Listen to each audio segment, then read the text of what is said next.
Hello and welcome to the latest edition of the Corr Report. I am Daniel Corr, the proud president of Arizona Western College. So to tell you the truth, I wasn't supposed to be talking to you today, but things are evolving so quickly here in Yuma and across the state as it relates to the COVID-19 pandemic that I wanted to take this opportunity to talk to you. We've seen quite a spike in cases. We've seen a spike here among our employees, among our students, and certainly in our community, the state, and across the nation. I want to take this opportunity to let you know that we have put very stringent safety protocols in place.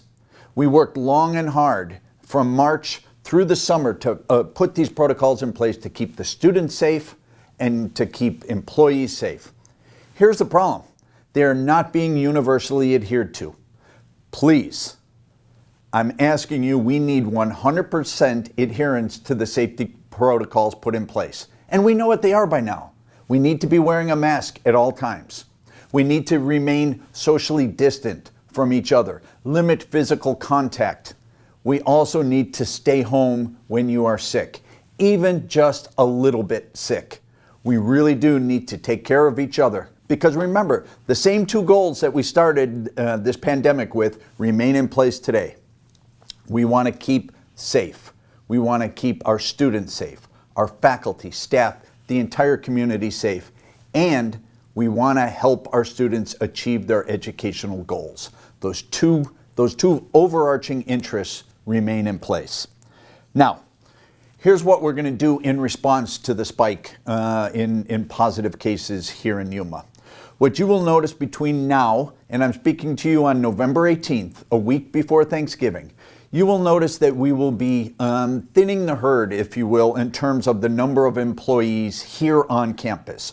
We're going to be, whenever possible, asking people, permitting people to work from home.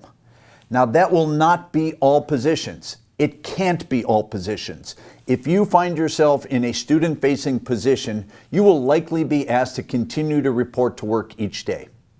We're also working with our faculty through Ritika Dewan and Diane Carrasco-Jaquez, Dr. Diane Carrasco-Jaquez, to work with faculty to, whenever possible, allow the remainder of the semester to be done from a distance. Now, we know that's not universally possible, but whenever possible, we're asking students to limit their presence here on campus. But we do know that our students need our help. Often they need that help face-to-face. If someone needs help with financial aid, advising, tutoring, to see a librarian, those services remain in place face-to-face here on campus. When it can be done from a distance, we would encourage that to be the case.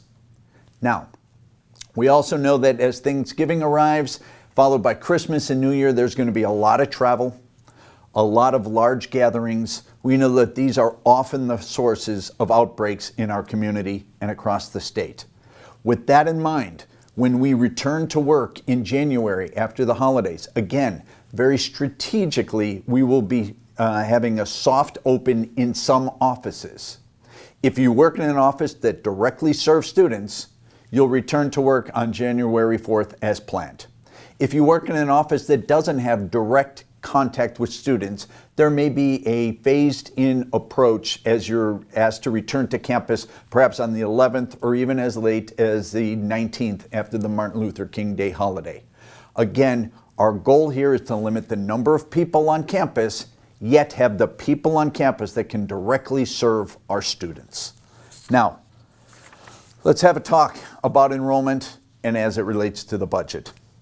When we started these Corr reports, I told you that it would be an opportunity for me to speak directly to you, to share good news where that exists, and there's plenty of it that exists, but also to share some concerns that you need to hear directly from me without any filter or person interpreting my words.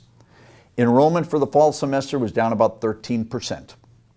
We have all been asked to limit our expenses through this fall semester. Part-time workers have been cut to a large degree. Other things have been suspended or delayed, including large purchases. We are open. Enrollment for spring is open, and the early indicators are not positive. That is going to put a challenge on us all. It puts an enormous challenge on the budget. let me be direct. We cannot continue to sustain double-digit enrollment declines and maintain our current staffing. Okay?